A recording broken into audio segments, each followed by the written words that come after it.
talked to me and asked if I would be willing to share some Sunday in April, I said, sure. And then last week, when Jeff looked at Romans 12:10 to discover what a healthy church community looks like, I thought it fit together rather well. And the title of his sermon last week was Devoted to Love and Honor. And we didn't plan or coordinate this, but I think that sermon, that lesson, built right into what I'm hoping to talk about today, and I don't take that as a coincidence. I think his message last week connects well and is not an accident that these work together. When it's part of your paying professional job to go to congregations and share, sometimes it's hard to know how to do that when you're where you worship yourself most Sundays, and I want to acknowledge that today. That's why I'm dressed the way I'm dressed. Normally, it's the one day of the week that I don't have to dress up quite as much. But when Hudson knew that I was going to be speaking today, he said I had to wear a tie. But I am here today wearing my hat as Director of Communications and Church Relations for Landis Communities. For those of you who aren't familiar, we're an organization that offers a number of comforting live-at-home places and feel-at-home communities throughout Lancaster County, and we've had long connections with this congregation, and we're grateful for the ways that East Petersburg Mennonite has been connected, primarily through Landis Homes, but increasingly across all of the organization. But I'm not going to be talking much about Landis Communities today. I'm actually wanting to talk about something that I have been thinking about increasingly over the last 7+ years that I've been in this role. And hopefully it will be meaningful to you no matter which age range you find yourself in. And we will be talking more about the bridge that you see in this picture down the road. Let me set the table with some statistics. For the first time in modern history, we have 6 generations that are impacting the church at the same time. You can see them listed here. The builders, the silent generation, the boomers, Generation X, millennials, and Generation Z. Don't get too caught up in the exact years. For example, according to these categories, I am a Gen Xer. But when I look at what I like, what I expect, and what I connect best with, I'm actually more of a boomer. So those are guidelines, not hard and fast years. Also, if you don't fit in with some of the characteristics that I talk about from some of these groups, don't worry. These are not rules, they're generalities. This is a little bit small, so I will read it. Some of these come from Edward Hammett's book, Reaching People Under 30 While Keeping People Over 60. These are some of the feelings that these generations have about church and about the structures. The builders among us had a life of service, sacrifice. They established and built structures and buildings. The silent generation, they value the space, the consistency, the professionals leading the worship. Boomers, they're committed to serving, but not necessarily to church membership. They follow their passions to serve where they want to serve and feel comfortable, not where the church may want them to be. Generation X sometimes sees the church as abandoning them, as hypocritical, more about what the church is against rather than what it is for. Millennials, all too often, see the church as not worthy of investing in. They give directly to those in need. They use online sources for their faith development. And then with Generation Z still so young, it's hard to know where they would be at in that. There were some surveys done about what do people feel when they sit in a church. And the overall feeling among some of the builders was, how did we get here? And we've been working hard. We deserve a rest. The silent generation is feeling pinched. They're feeling pinched between the builder generation, the folks who started many of the buildings and the structures, and the boomers who are a much larger number. They feel pinched between those two groups. Boomers are saying we want to live a life worthy of our calling, but we're going to do that individually. We're going to do it as we feel called to do. And as before I said, Generation X is skeptical. They're searching for community. They're seeking authenticity. And millennials are confused. And they're also asking, how did we get to this place? And they're seeking out new forms of worship and structure. What does the reality of 6 generations have to do specifically with how congregations function? There are a few ways that this works in the church, particularly around how society looks at aging. One way is that aging is something that we fight against. We don't want to be reminded of it. Elders can be made to feel useless, to be a burden, or maybe even cast off and avoided except for birthdays and maybe Christmas morning. Another view is that age is beautiful, that age demands respect, that age demands dignity, and that the elderly are sort of the giants of the forest, wise and full of experience. And this seems to be what the Bible is about. So going back to the categories from earlier, here is our situation in the United States right now. If you add the builders, the silent, and the baby boomers together, you get more than 105 million people who are aged 53 and above right now in the United States. And here is why that matters to society as a whole, to organizations like I work for, Landis Communities, and I think to the church. It's the caregiver support ratio. Now, I'm going to point out this here with the thing. We're right about here on the curve, if you can see that, okay? We know that the value of the services family members give in caring for their family members is estimated to be about $375 billion a year worth of care that is provided free by family members to their aging family members. That's twice as much as is actually spent on home care and nursing care. One survey said that 29% of the population provide care for an aging family member a year, and they spend an average of 20 hours a week doing that. But the reality is there are fewer of us to do that work. Because of the bubble of the boomers aging, there are fewer people able to help more people who are aging and need it. 78% of adults living at home as they age are dependent on family and friends for their caregivers. And how are we going to live into that reality when our families are smaller in number and we're more geographically spaced out? That's just a few statistics, and then I wanted to spend some time looking at how caregiving is talked about in the Scriptures.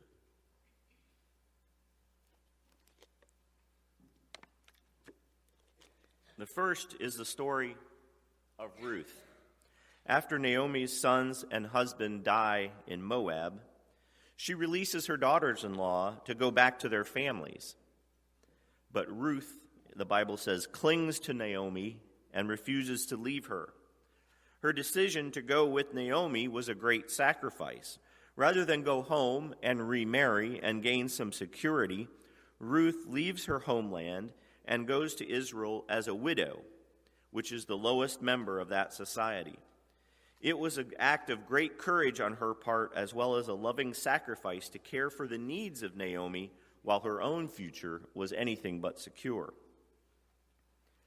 The other, and the photo is hard to see, it is a painting of the widow of Nain and how the loss of a caregiver would have impacted her.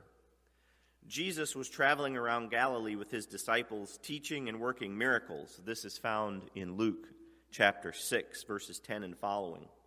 And this was a woman who lived in a village about 9 miles from Nazareth, and she was a widow, and she had only one son, a young man, and he had recently died. As she and many of her friends were taking the son out of the city to bury him, Christ saw her and had compassion and said, "Weep not." He touched the funeral litter, and the men holding it stood still. And Christ then said, "Young man, I say to thee, arise." And the woman's son rose from the dead and was delivered to his mother. And after the miracle happened, people were afraid and declared, "That great prophet has come," and they spread the news of Jesus throughout the region. What Jesus was doing there was recognizing that this woman, if her only son died, she was going to have a very hard time being taken care of, because in that society, it was your children's responsibility to care for their family members, and she would have no one. And so Jesus wanted to make sure that she had someone to care for her. Today, I want to look at several scriptures, both from the Old Testament and the New Testament, that lead us into thinking about how we are to be looking at those who are aging and those who are younger. We'll start by looking in the Old Testament, and much of what I am talking about today came from Jack Wellman, who's a Church of the Brethren pastor in Kansas. First is Deuteronomy chapter 5, verse 16, and this one is certainly one that we would be familiar with. "Honor your father and your mother as the Lord God commanded you, that your days may be long and it may go well with you in the land the Lord your God is giving you." So God thought that this was so important that it was placed first in what we call the horizontal commandments, right? First we have the vertical commandments, the commandments that relate to your relationship with God. But the very first commandment that has to do with how we work with other people is to honor your father and mother. Could be that God was thinking that if children don't honor their parents, then the remaining commandments will likely also not make much sense to them. In Isaiah chapter 46, it says, "Listen to me, O house of Jacob, all the remnant of the house of Israel, who have been born by me from before your birth, carried from the womb even to your old age. I am he, and to gray hairs I will carry you. I have made and will bear. I will carry and will save." God is showing clearly in this scripture that God cares for all, even in their old age. Unlike many today who see old age as something to be pushed to the side.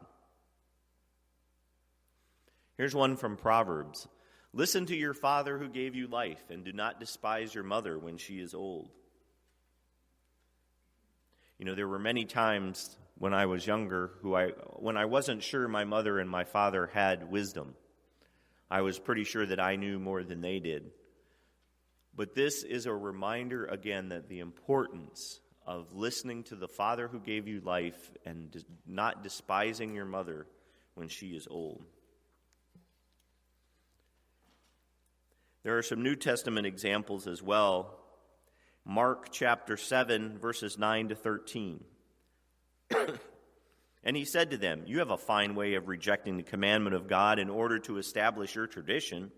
For Moses said, honor your mother and your father, and whoever reviles father or mother must surely die. But you say, if a man tells his father or mother, whatever you would have gained from me is Corban, that is, given to God, then you no longer permit him to do anything for his father or mother, thus making void the word of God by your tradition that you have handed down. And many such things you do.'"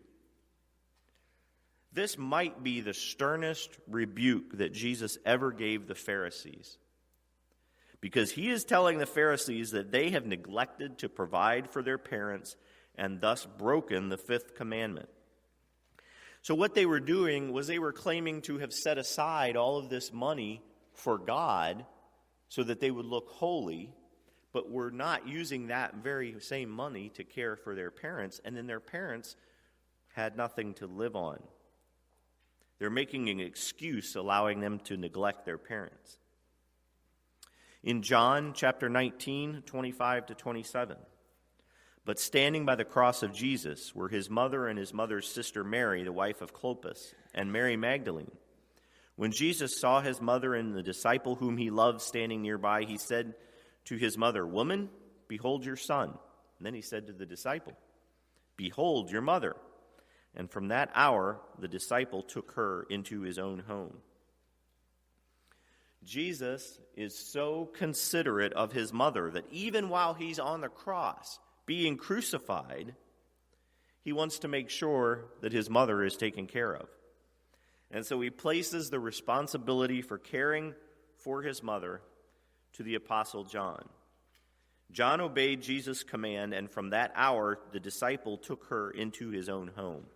That's a pretty amazing example of caring for someone. Then 2 from 1 Timothy 5:4. But a widow that has children or grandchildren, let them first learn how to show godliness to their own household, and to make some return for their parents, for this is pleasing in the sight of God. And then 5:8, but if anyone does not provide for his relatives, and especially for members of his household, he has denied the faith and is worse than an unbeliever. That might hit a little bit close to home. And we're not just talking about, I don't think, biological families here. Certainly that is important. But many of us don't live near our biologic families. I think this can be also looking at, particularly in the New Testament, as what is that covenanted community that we are a part of, and how are we taking care of each other? Paul is basically calling those who didn't provide for their own family worse than unbelievers. Even that Paul had to write these instructions to Timothy said that there must have been some folks in the early church who weren't even caring for their own family members. So what does that mean for us today in the church, in this time where we're just scratching the surface? Remember that curve that I show you? We're just starting to come down that curve where there's a large aging group who, on average, have smaller families and who are not as geographically tightly knit as many of us may have grown up with. What does this mean for a church as a whole, and what does it mean for this congregation? This is where I get back to my bridge story. When I was trying to come up with an example for this, I was trying to think, what is it an example that shows of all these different generations coming together and how they might fit together? Some of you know I grew up in the far upper peninsula of Michigan, literally right on the border with Canada. In fact, today they're not getting some cold rain, they're getting a foot of snow or more. This may be hard to see, but the dark blue is the canals and the rivers and the locks that separate the United States on the bottom of that map from Canada on the top of that map. And the bright red line is the international train bridge between the United States and Canada. Now, when I was a kid, we'd go to town, and my dad was a pastor of a small Mennonite church and also a full-time accountant. My mom was at home with us 4 kids, and so when we needed to go to town, had one car, the whole family would go to town because it was about 20 miles to the nearest grocery store. We would go to town, and we would be there basically for the whole day, right? You did everything possible. You went to the bank, you went to the post office, you went to the car dealer, you went to everything that you could do. So often we had a chance to roam around, and we would often go down to the locks to watch the boats go through and to watch the bridge go up and down to allow the train to go across. This is one part, and Jeff, could you turn the lights down just a bit to see if we can get the picture to show a little better?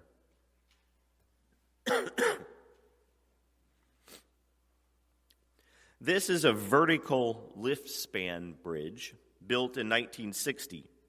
As you can see, it needs to raise up to allow the huge freighters to go underneath it. For a sense of scale, the top of this boat is well over 100 feet above the water. So it remains up unless there's a train. Then the bridge is lowered into position, and just that span is almost 400 feet across that canal. So that's the first bridge that you come to as you're trying to get from the United States into Canada. Next is the bridge that I showed at the start. This is a very old picture taken right after it was built in 1913. So we're talking about a bridge that's over 100 years old. And Tim, I know we talked about this. You know what kind of bridge that is. It's called a bascule drawbridge, and they're descended from the drawbridges that would have been in front of castles in Europe. And the heavy weight that's put here is enough that it does not take much energy at all to bring those spans down together. So that's the second bridge that you cross if you're going into Canada. Here you can see the bridge in the open position, and the first bridge that we talked about is behind it. And there's what it looks like when it's down, and you can again see the huge cement counterweights that it takes. Then you go across 9 regular railroad bridges. Each one of these bridges is about 238 feet.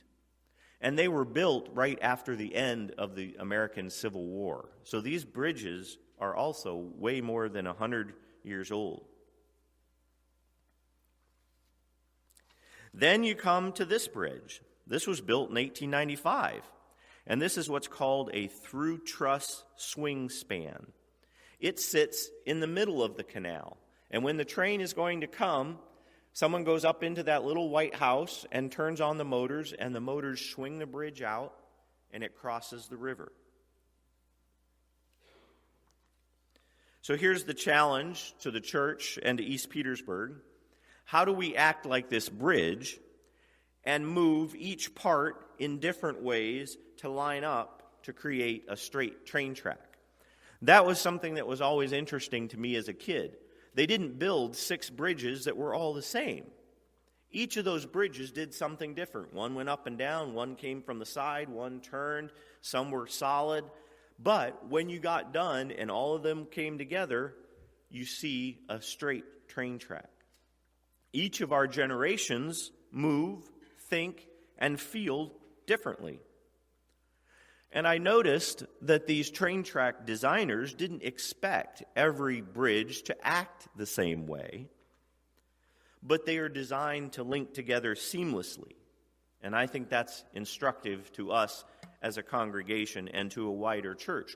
We aren't all expected to act the same way. We come from different generations. We've had different experiences.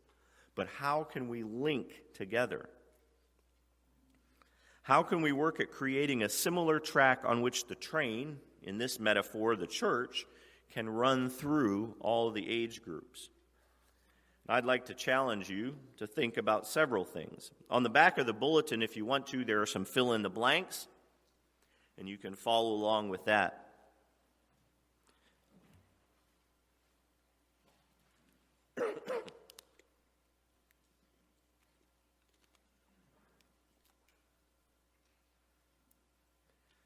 The first is a challenge that applies to everyone. I think we all need to be willing to be more generationally literate. That means we need to be willing to recognize what each generation values and some of the good reasons behind it. I learned this the hard way when I was a child. I would go to western Colorado to visit my grandparents. I loved it. We would go and visit farmers to get milk. We'd hike up to ghost towns. We'd go to the graves of Western legends like Doc Holliday. But there was one thing I dreaded when I went to my grandparents, and that was that I knew she would make us go over next to the Pizza Hut and climb up in the apricot trees and get all the extra squishy ones that were too ripe and that were kind of gross. I hate that smell. Even to this day, apricot nectar just takes me over the edge.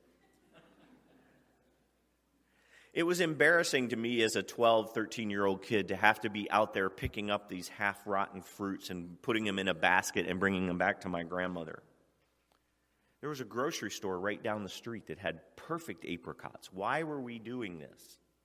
I complained to my parents, and I said, "Why does Grandma want all of these rotten apricots?"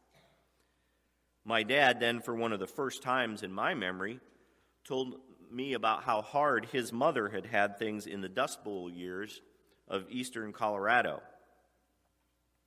On the left, you see a picture from eastern Colorado. While that is not my grandmother's house, this is from the same area where my grandmother lived. Her name was Verna Enns Guengerich.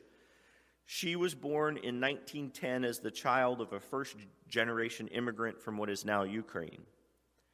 She knew firsthand the results of what they called the Dirty 30s in that part of Colorado, Nebraska, Oklahoma, Texas, and the Dakotas. In the Great Plains, times were really, really tough.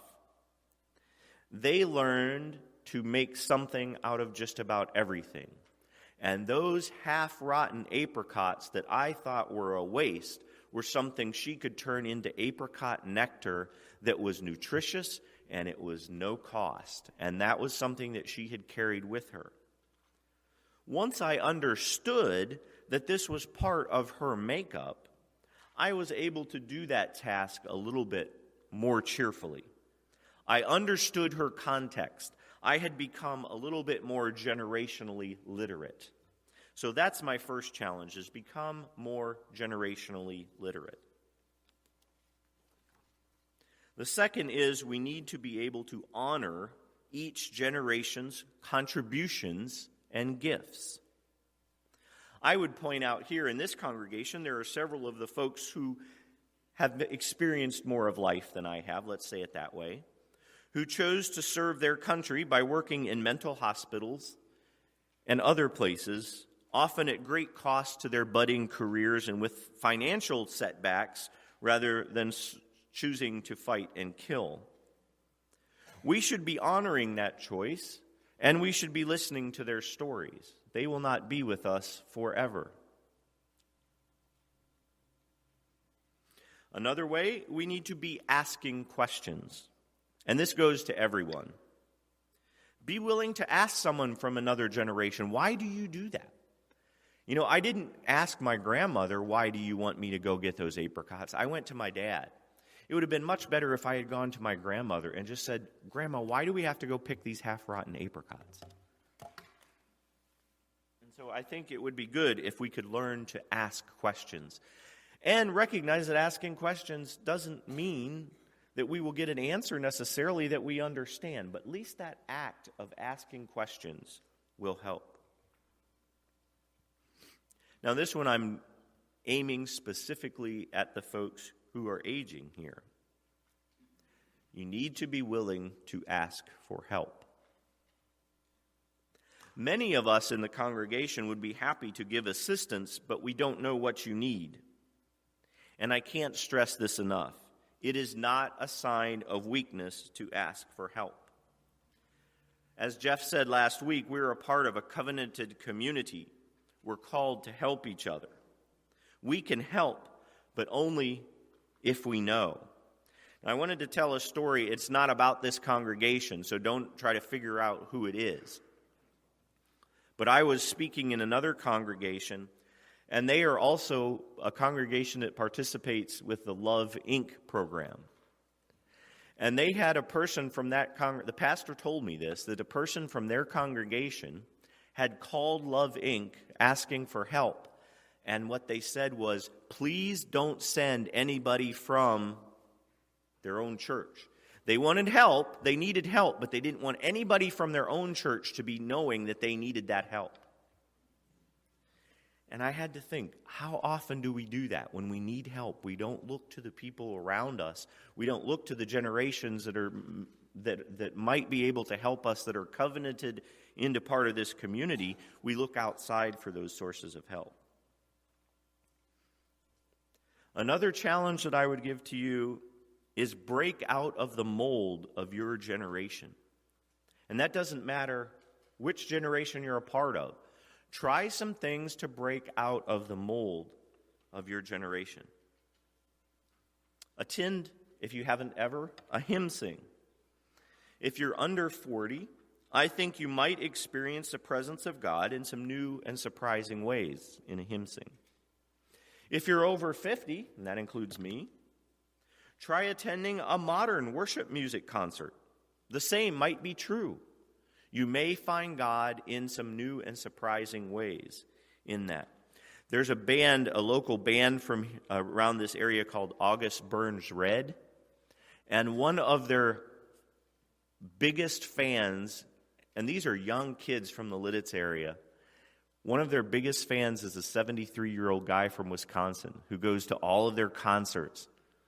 He's breaking out of what his generation has defined him to be and said, this is what I want. I find something of value in this music. Yeah.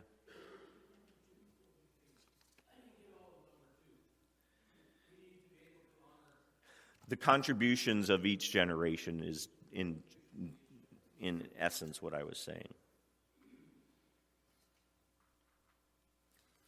This may lead us into some places and experience that stretch us.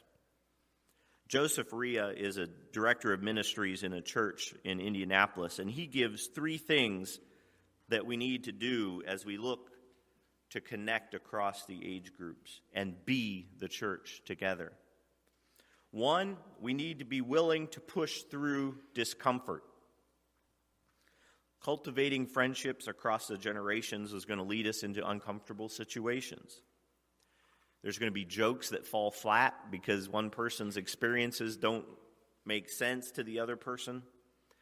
We might have to work hard to find those connecting points. We might find ourselves with opinions that differ. That can be work. And it's not necessarily comfortable, but that work can pay off. He also says, I must be willing to speak and listen charitably. Each generation has its snide jokes about the other generations, its eye rolls, its hot-button issues. Cultivating intergenerational friendships and church relationships require us to set those aside, to assume the best of people, whether they're much older or younger than ourselves, and to explore our differences with grace. He says, this isn't a squishy tolerance. It may find out that we have the freedom to disagree, but we must be willing to show patience for one another on the way toward that decision. And then he also says we must elevate Jesus above all. C.S. Lewis says that friendship begins when one person says to another, "What? You too?" That is when we find out with delight that we hold common ground with someone. The most current example I have of that is a program at Landis Homes called the Grand Pals program. And some of you who are residents there may participate in that. This is where they bring 4th and 5th graders from Hinkletown Mennonite School to Landis Homes, and they're paired up with a resident at Landis Homes. And I am quite certain that at the start, both the resident at Landis Homes and the student think, what do I have in common with this person? And yet, through the activities that they do, they might find that whether they're 82 or 10, they have a love for baseball. Or if they're 82 or 10, they might like to draw. Or if they're 82 or 10, they might like music. There are all of these communication points and connection points that can happen. But it does take energy and time to do that. Friendship is in a sense, a commonality, finding commonality. And the further we are removed from someone, financially, socially, generationally, the connection points seem to diminish. But I don't want to end on a down note. It doesn't have to be that way. We as a family have been blessed in this congregation by those from across the age groups who have been special to our family, since our children don't have aunts, uncles, cousins nearby, and only one grandparent nearby. I value that very deeply, and to be honest, it's probably one of the reasons that we have remained here, is that you have become those cousins and aunts and uncles to our children. Let's work to keep bringing that train track idea into focus, recognizing that each of these age groups is going to move in a bit of a different way, but they are going to come together. It is going to take some work, but it is important.